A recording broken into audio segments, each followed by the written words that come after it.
প্রিয় দর্শক বন্ধুরা, এই মুহূর্তের জন্য আপার প্রাইমারি থেকে একটি গুরুত্বপূর্ণ বিষয়কে সামনে রেখে বিশেষ গুরুত্বপূর্ণ আলোচনা করছি। কারণ আপনাদের অবগতির জন্য এই ভিডিওটি অবশ্যই তৈরি করা। আপনাদেরকে আসল বিষয়গুলি কিন্তু জানতেই হবে। নানান ধরনের খবরে আপনারা বিভ্রান্ত, তাই আসল ঘটনাটি জেনে নিন। এক্ষেত্রে যে বিষয়টি উঠে আসছে যে জয়নিং কাউন্সেলিং রিলেটেড নয়া ডেট কি এসেছে, এই সংক্রান্ত খবর সামাজিক গণমাধ্যমের সূত্র ধরে কিন্তু বেরিয়ে আসছে। অবশ্যই আমরা সেই বিষয়গুলিকে লক্ষ্য রাখার চেষ্টা করছি। কার্যত এই ধরনের খবর একেবারেই কিন্তু সত্য নয়।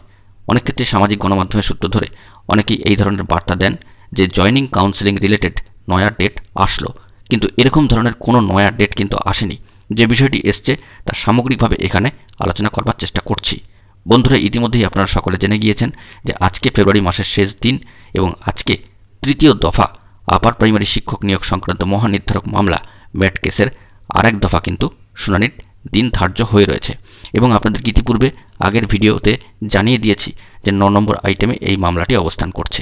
কিন্তু কিছু ক্ষেত্রে দেখা যাচ্ছে সামাজিক গণমাধ্যমের সূত্র ধরে যে জয়নিং কাউন্সেলিং রিলেটেড নয়া ডেট আসলো, এরকমই বার্তা কিন্তু উঠে আসছে। এটা একেবারেই সত্য নয়। আপনাদের অবগতির জন্য এবং আপনাদের মোটিভেট করার জন্য, সচেতনতা এই ভিডিওর মধ্যে দিয়ে পরিবেশন করার জন্য আপনাদের সামনে এই বিষয়টি রাখছি যে জয়নিং কাউন্সেলিং রিলেটেড কোনো ধরনের নয়া ডেট কিন্তু আসেনি। যে বিষয়টি এসেছে তা সরাসরি অন স্ক্রিনে দেখতে পাচ্ছেন যে আপার প্রাইমারি শিক্ষক নিয়োগ সংক্রান্ত মহা গুরুত্বপূর্ণ মামলার আবারও একটি ফেব্রুয়ারি মাসের শেষে অর্থাৎ আজকের দিনে 29 তারিখে নয়া ডেট কিন্তু এসেছে। অর্থাৎ যে গুরুত্বপূর্ণ মামলা তার শুনানির ডেট কিন্তু এসেছে এবং আজকেই সেই মামলা দ্বিতীয় হাফে অর্থাৎ সেকেন্ড হাফে দুপুর 2টোর সময় উঠবার কিন্তু কথা রয়েছে। কিন্তু জয়নিং কাউন্সেলিং রিলেটেড নয়া ডেট আসলো, এরকম কোনো খবর একেবারেই কিন্তু সত্য নয়।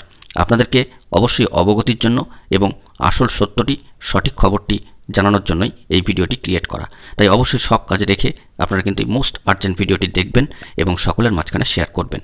নয়া ডেট জয়নিং কাউন্সেলিং সংক্রান্ত বিষয় আসেনি। আমরা ইতিমধ্যেই জেনেছি যে 8,000-এর বেশি প্রার্থীর কিন্তু জয়নিংয়ের দাবিতে তারা কিন্তু এখনও পর্যন্ত অপেক্ষমান।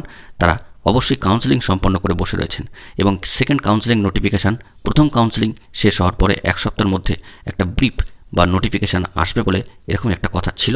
এখনও পর্যন্ত 2 থেকে 3টে মাস অতিক্রান্ত, এরকম ধরনের কোনো নোটিফিকেশান কিন্তু আসেনি। অবশ্যই আমরা সেই দিকে লক্ষ্য রাখার চেষ্টা করছি। তাই অবগতির জন্য আপনাদের এই ভিডিওটি তৈরি করা। সচেতন থাকুন, সুস্থ থাকুন এবং সঠিক ও গুরুত্বপূর্ণ আপডেটগুলি পাওয়ার জন্য চ্যানেলটিকে সাবস্ক্রাইব করে নিয়ে সঙ্গে থাকুন। বন্ধুরা, এখন এই পর্যন্তই। ধন্যবাদ।